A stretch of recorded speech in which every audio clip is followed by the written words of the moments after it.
Good morning, everybody. We're capping off the first 100-day week with our morning briefing. How does everybody feel? You like the morning briefings?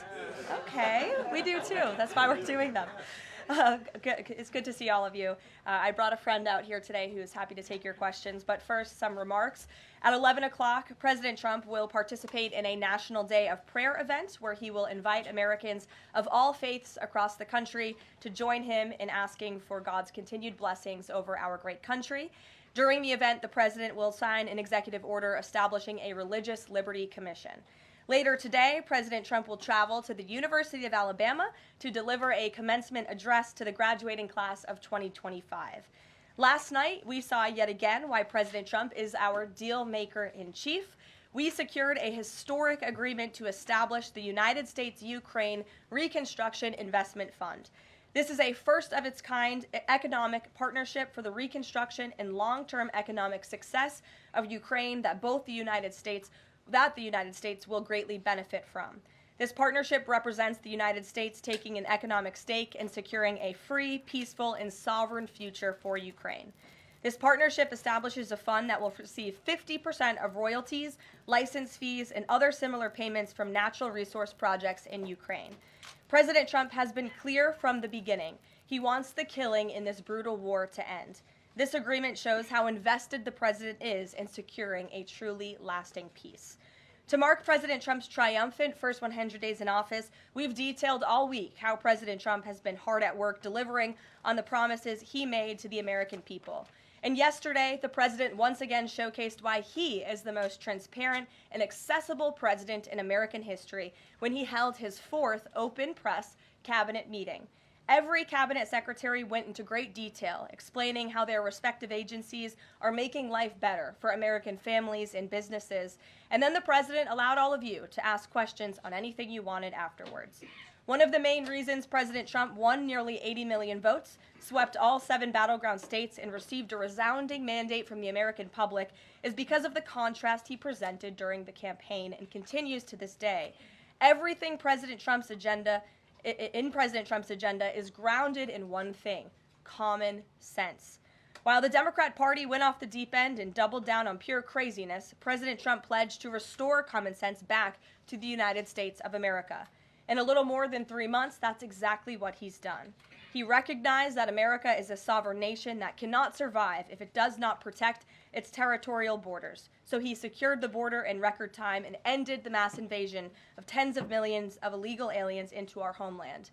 The president knows his top responsibility is ensuring the safety of the American people, which is why he's arresting violent illegal alien invaders in our communities who threaten our public safety. And it's unacceptable to President Trump to allow rampant waste, fraud, and abuse of Americans' precious tax dollars, which is why the president championed a historic DOGE effort that saved nearly $200 billion already. President Trump knows America is blessed with an abundance of liquid gold below our feet in the form of fossil fuels. So he ended Joe Biden's reckless war on American energy and is restoring American energy dominance to lower costs and strengthen our national security. President Trump believes Americans should be free to drive whatever car they want, so he ended Joe Biden's disastrous EV mandate and promoted true consumer choice. President Trump stood up for the Constitution's promise of colorblind equality before the law, so he terminated radical DEI preferencing and federal contracting and directed federal agencies to relentlessly combat private sector discrimination. DEI seeks to divide and pit Americans against each other based on immutable characteristics. President Trump put an end to it. In President Trump's America, individual dignity, hard work, and excellence are the only things that will determine if you get ahead.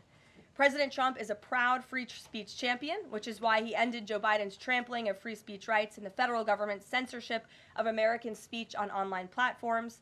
The president believes college students have a right to speak their minds and go to school safely. Again, common sense. So he took bold action to protect Jewish American students from harassment by pro-Hamas radicals on their campuses. And President Trump knows that America's children are our future, and he'll never stop fighting for them. That's why he ended the radical, un-American indoctrination of children by eliminating support for divisive, radical gender ideology and equity ideology, and why the president protected parents' fundamental rights. And lastly, the president believes in fundamental biology. Isn't that something? which is why he made it the official policy of the United States government that there are only two sexes, male and female. And because men and women are biologically different, President Trump ended the unfair, demeaning practice of forcing women to compete against men in sports and having their private spaces invaded. When President Trump promised a complete restoration of America and the revolution of common sense, he meant it. And over the next 100 days, get ready for historic trade deals, budget deals, and peace deals. For more on President Trump's common sense revolution, I will turn it over to our White House Deputy Chief of Staff for Policy, Stephen Miller. Stephen, thanks for coming in today. Thank you, Caroline. Great to be up here with you, and great to see so many familiar faces I've had a chance to get to know over a number of years as we gather this morning to continue our celebration of President Trump's unprecedented and historic first 100 days in office, what are without doubt the greatest 100 days to begin any American presidency in the history of this nation. This week you've heard about the historic actions President Trump has taken to secure our homeland, to secure our sovereignty, to secure our economy and our supply chains and our industrial base. Today you're also going to hear from me about what President Trump has done to secure our values, our culture, and our way of life from the unwavering assault from the radical left and the communists and the Democrat Party. One of the most significant crises that President Trump inherited upon taking office was the wave of racial discrimination, so-called diversity, equity, and inclusion policies that have taken over both public sector and private sector entities all across the United States of America. Perhaps the most dramatic example of this is that our air traffic controllers were being hired and promoted based on race and gender, not their ability to conduct our nation's air traffic. I would estimate that probably 90% of Americans would agree with the statement that airline safety should be based on your ability to keep, airline safety jobs should be based on your ability to keep planes landing and taking off and flying safely, not on what demographic box you check.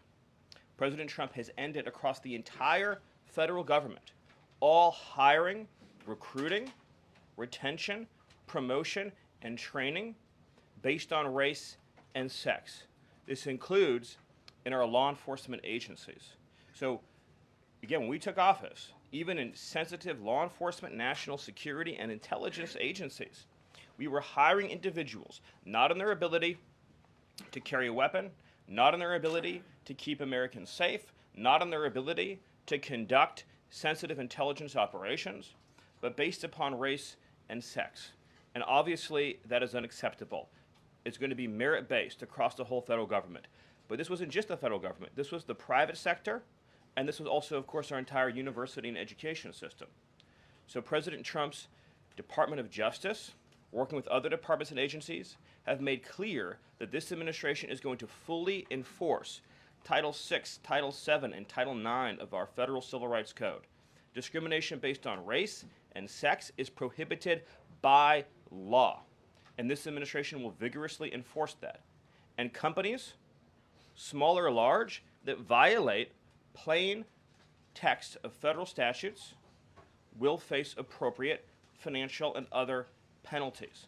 This administration is not going to let our society devolve into communist, woke, DEI strangulation. We are going to have a system of merit, which is not just a social and cultural issue, it's an economic issue. When you hire, retain, and recruit based on merit, as President Trump has directed, you advance innovation, you advance growth, you advance investment, you advance job creation, you create the best and safest product for all Americans. When a citizen goes to, say, a hospital in a medical emergency, they don't care what race or sex their doctor or their nurse is. They want the best treatment they can get in that emergency. When they're flying a plane or when they are on an aircraft, they want that pilot to be the best pilot, the safest pilot, not caring what that pilot's race or sex is. This applies across the whole government. In particular, looking at our university system, this administration has opened investigations into universities across the country for violating, and we talk a lot about Supreme Court rulings, universities across this country are in plain and direct violation of the Supreme Court's ruling that affirmative action as in racial quotas and set-asides, are illegal. Students must be admitted to universities on a color-blind basis. But we have demonstrated through clear evidence that our university system, including our medical schools, and perhaps particularly our medical schools, are engaging in race-based discrimination, racial set-asides, racial quota schemes, and other efforts to evade the Supreme Court's ruling, and again, the plain text of federal statute. So universities are on notice, and universities are already facing the financial consequences of their noncompliance with federal law. The clearest example that we're all familiar with, of course, being Harvard, which is engaged in repeat, systemic, and sustained violations of federal civil rights law. Another area of civil rights law that we talk about a lot, of course, is Title IX, sex-based discrimination. And this administration ended the Biden administration's policy and the Democrat Party's policy of allowing men into women's sports, men into women's spaces. We are using every single legal and financial tool we have at President Trump's direction to make it clear that schools and universities are and will lose federal funds, as you've seen in Maine, if you allow men to invade women's sports and women's spaces. And this applies to our whole K-12 system.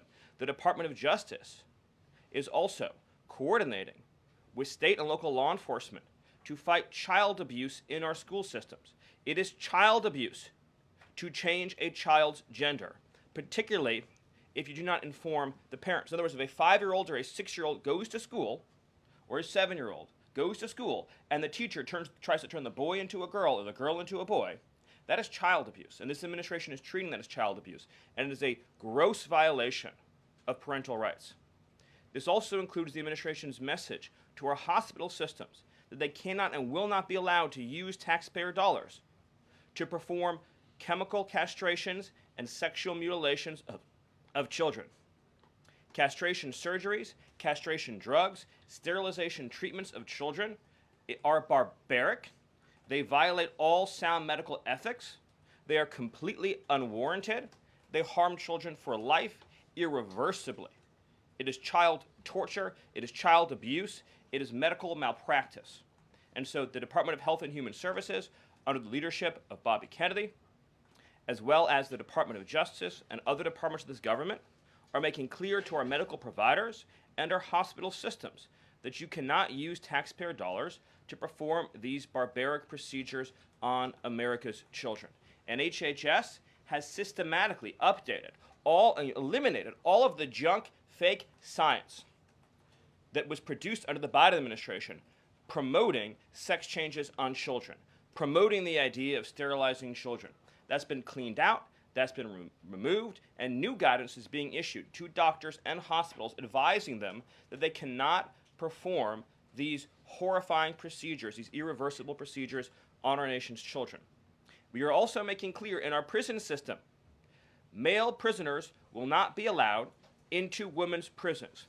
The Biden administration promoted prison rape by putting men into female prisons. That is obviously insane, cruel, and unacceptable. And even though the Democrat Party and Hakeem Jeffries and the Democrat media continue to fight to put men into women's prisons, this administration will not allow that. And will not allow men, as well, in our K-12 system, into women's private spaces and restrooms. We have seen horrifying example after example of young girls being sexually assaulted because school districts have allowed men into women's and girls' private spaces. This administration, President Trump, is at the forefront of protecting women and protecting girls. And nowhere is that clearer than when we are talking about fighting radical gender ideology. This administration is also fighting to get critical race theory out of our school districts. Children will be taught to love America. Children will be taught to be patriots. Children will be taught civic values for schools that want federal taxpayer funding. So as we close the Department of Education and we provide funding to states, we are going to make sure that these funds are not being used to promote communist ideology. For any nation to be successful, it cannot teach its children to hate themselves and to hate their country. So these are a few of the areas in which President Trump has fought the cancerous, communist, woke culture that was destroying this country, where we were led to believe that men were women, that women were men, that racial discrimination was good, that merit was bad, and that safety and physical security mattered less than the feelings of liberal ideologues. The president has also fought to return the Department of Justice to its core mission of protecting public safety and locking up violent criminals, instead of using the Department of Justice to target conservatives, to target Christians, to target people of faith. The last administration cruelly and shamefully used the power of the Justice Department to go after law-abiding Americans, in particular Trump supporters, conservatives, and Christians. That persecution has ended. The Department of Justice and the FBI are back in the business of going after bad guys, of going after gangs, of going after criminals, and keeping Americans safe. Let me just conclude before taking questions by noting that when you look at the sweep of the first 100 days, every single crisis that has afflicted America for years, sometimes decades, sometimes generations, this president has fought head on. He has taken on every entrenched power structure and system all across this government, this swamp, this town. That includes, of course, the Doge efforts to slash corrupt, wasteful government spending, graft, and corruption, and to stop billions of taxpayer dollars from going to radical left NGOs. These are left-wing nonprofits that are used to advance illegal immigration, to advance open borders, to advance gender ideology, and to advance all of this insanity that has been turning our country in the wrong direction for so many years. President Trump took head on the trade crisis afflicting this country with the destruction of our manufacturing and industrial base, the shameful betrayal of the American worker by Joe Biden and the globalists that sent all of our supply chains overseas. He took head on the catastrophe of mass, unlimited illegal immigration that was turning us into a failed third world state, and achieved the lowest level of illegal immigration in recorded history without even a close second. He took on the economic crisis afflicting this country by reopening American energy, by defeating inflation, by lowering gas prices, by ending the onslaught and reversing the onslaught of federal regulation, by reopening coal, shale, oil, natural gas, and fighting now for the largest tax cut and reform, and the largest deregulation reform, and the largest energy reform in American history. These are just some of the things that have ushered in the new golden age, along with his fight to restore the peace that we had for 4 years under the previous administration before Joe Biden sunk this planet into bloodshed and war in the Middle East, in Europe, and rising tensions in Asia. President Trump, in every area of conflict around the globe, has been fighting to restore peace, security, stability, harmony.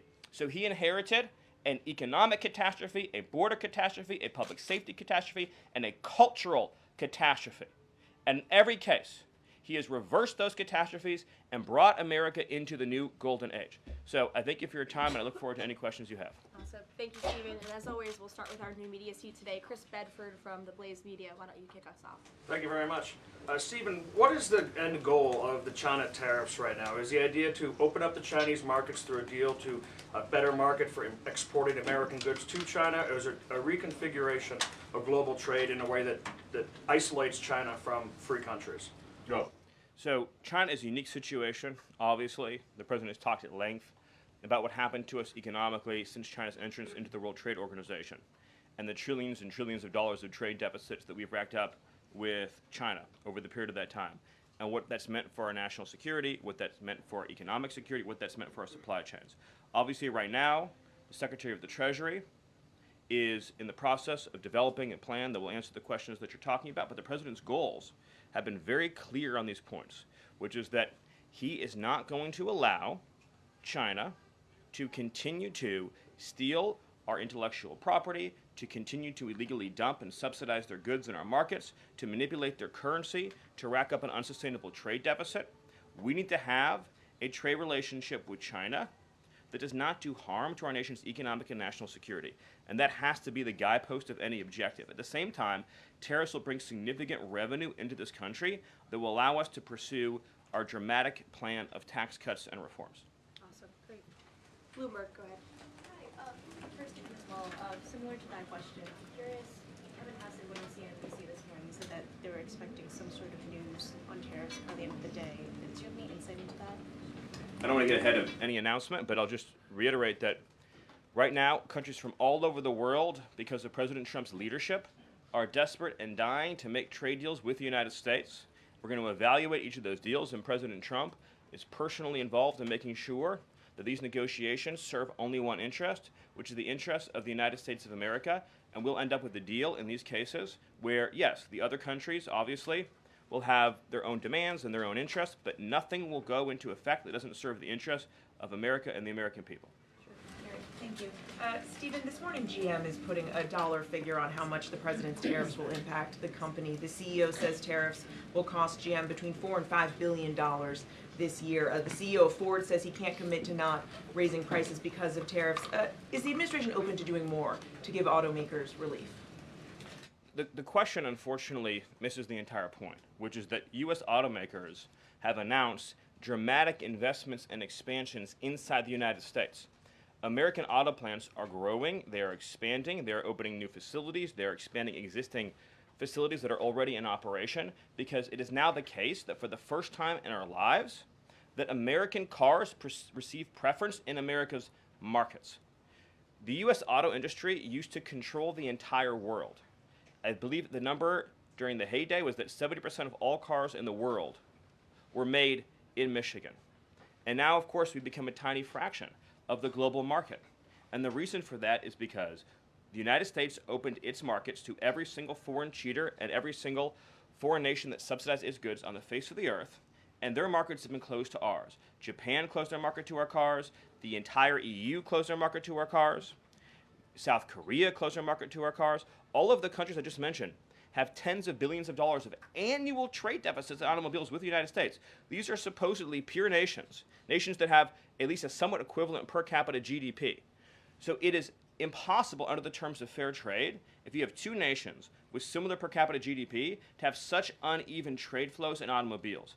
What the president has done with his car tariff, we have the most desirable market in the world, is if you want to sell cars tariff-free, tax-free to our market, your plant has to operate in the United States. The only alternative to that is to have no U.S. automobile industry whatsoever, which is where this was headed, to be clear. If we stayed on this current path, within a few years, there would have been no U.S. automobile industry. And what little was left of it would have been in Mexico. Because U.S. auto companies have steadily been shifting their supply chains to Mexico, where they believe it is cheaper to make their products. In reality, it'll be cheaper to make them here because there'll be no tariff for anything made in the United States, and we'll have the cheapest energy and the best regulatory environment in the face of the earth. But in the meantime, while manufacturing ramps up, American consumers may pay more. Do you agree? Not on cars they won't, because again, there's now a massive economic incentive for automobile producers to expand production in the United States, and whatever they make here, there will be no tariff. We'll go to the back row. Go ahead. Thank you, Caroline. Today, the U.S. Chamber of Commerce released a letter to the Trump administration asking for small business tariff relief. They say that's necessary because in order to save small businesses and to stave off a recession. Stephen, is the administration considering small business tariff relief? The relief for small businesses is going to come in the form of the largest tax cut in American history. A tax cut, by the way, that every single Democrat is planning to vote against. They're voting for a tax hike on every middle-class family of about $4,000. The president has made clear that there will be 100% expensing for investment in the United States. Companies that invest in the United States will be able to deduct 100% of that cost from their tax liability. This will be the most pro-small business tax bill in American history. And at the same time, this is what you have to understand about the plan, is as they're able to do that, as they're able to reshore those supply chains, that also means they'll pay no tariff. So you'll have the lowest tax environment, and there'll be no tariff because their production and supply chains will be in the United States. So that's a no on tariff relief for small businesses in the short term? It's a yes on tax relief for small businesses. And again, you only pay the tariff for products that are made outside the United States. Edward. Yeah, thanks. So on the rare earth mineral deal that was signed last night, when can that deal be operationalized? What's the time frame? And what kind of leverage does that give Ukraine over Russia? I think the more important point about the Ukraine deal, and I would hopefully have an update for you soon on how quickly it can be operationalized, but we'll be moving at full speed, not only on that mineral deal, by the way, but on every mineral deal that this president has been unleashing. So we're opening up mines all across this country. We're also pursuing energy and mineral deals all over the world. Since the president issued his executive order also on deregulating coal, we've seen dramatic coal production increases already in the United States. So we're taking advantage of the trillions of dollars in coal wealth and mineral wealth that exists in the United States. We're a very mineral-rich country. But with respect to that deal, we'll move it and operationalize it as fast as we possibly can. But it's meant to pay back the United States, this is the key point, for the hundreds of billions of dollars that our taxpayers have spent subsidizing the war in Ukraine. So it is repayment to the United States, and that's one of the most important points to understand about it. What's the leverage? Does it give? What kind of leverage does it give? The president's goal, again, is to end the killing, to achieve a peace settlement. That remains, of course, the overriding objective. Thank you so much, Caroline. Thank you, Stephen. for Thank being you. here. This administration has stressed the need for price transparency for things like healthcare bills and concert tickets. So why is it a political and hostile act for Amazon to display price transparency on consumer goods? Well, I think it's the wrong way of looking at it, which is why would, first of all, that proposal is gone now, but why would Amazon, of all the different things that go into a theoretical price input, right? For example, does Amazon list the cost of California's regulations on everything made in California? Anything you make in California, you have a massive price increase because of the healthcare regulations that are unworkable in that state, because of the labor regulations that are unworkable in that state, because of the subsidies that go to illegal aliens in that state, because of all the bureaucracy. So anything being produced in California has a massive built-in price hike. So why wouldn't Amazon have a list saying if you purchase it in California instead of in Alabama, this is the premium that you pay? That you pay. This was a clear attempt by whoever proposed it originally, I don't know, because Amazon says they were never going to do it, to try to undermine our trade negotiations with China. I'll make another important point on this, which is that there's been many complaints about the fact that there are a lot of products that are sold on Amazon that are actually ripoffs of American products that are then stolen by China, and then they take our IP and they put them into products to try to undersell our manufacturers. So to the extent that we are engaged in labeling issues on Amazon, I would say that would be the most significant one to fix, is making sure we're not undercutting American consumers. And then one on Abrego Garcia, please. The administration is reportedly inquiring about his return. Is that to check a box for compliance, or does President Trump want him back on U.S. soil, or both? So, as Secretary Rubio said yesterday in the cabinet meeting, this administration is not going to publicly discuss the inside details of our foreign policy and negotiations with a foreign country. And in particular, we are not going to allow a district court judge to try to become the Secretary of State. Secretary Rubio is the one who, under his leadership and direction at the State Department, is managing the day-to-day relationship with El Salvador. Let's just take a moment, number one, to express our gratitude to El Salvador for agreeing to take some of the most dangerous terrorists off of America's streets and to put them into a safe environment where they cannot continue to engage in acts of terrorism or coordination with the Maduro regime. You may have seen recently an FBI assessment that was unclassified that said that the Maduro regime is using and planning to use trained Aragua terrorists to carry out assassination plots on American soil. Now, very few in this room covered that. I'll let you all ask yourselves why you didn't cover it and why your editors didn't assign that story to you. That's something I think you should think about on your own. But this is a earth-shattering piece of news. The Biden administration imported the terrorist army that our own FBI assesses is planning assassination strikes on American soil against critics of the Maduro regime. Those are the terrorists that President Trump is finding and apprehending that our Democrat judges and Democrat activists are trying to keep on U.S. soil.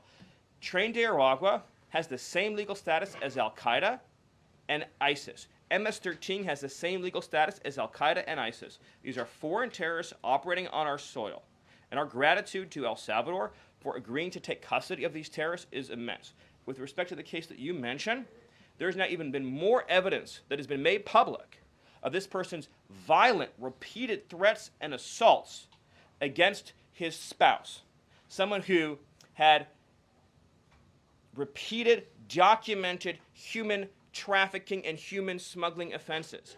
Somebody that has extensively documented membership in MS-13, a terrorist organization, and of course he had MS-13 tattooed on his knuckles. This is a person that was a clear and present danger to the safety of the American people.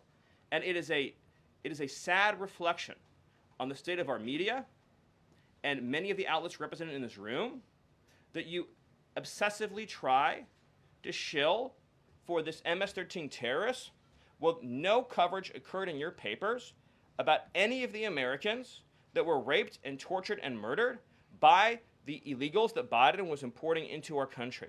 You know, you talk about due process.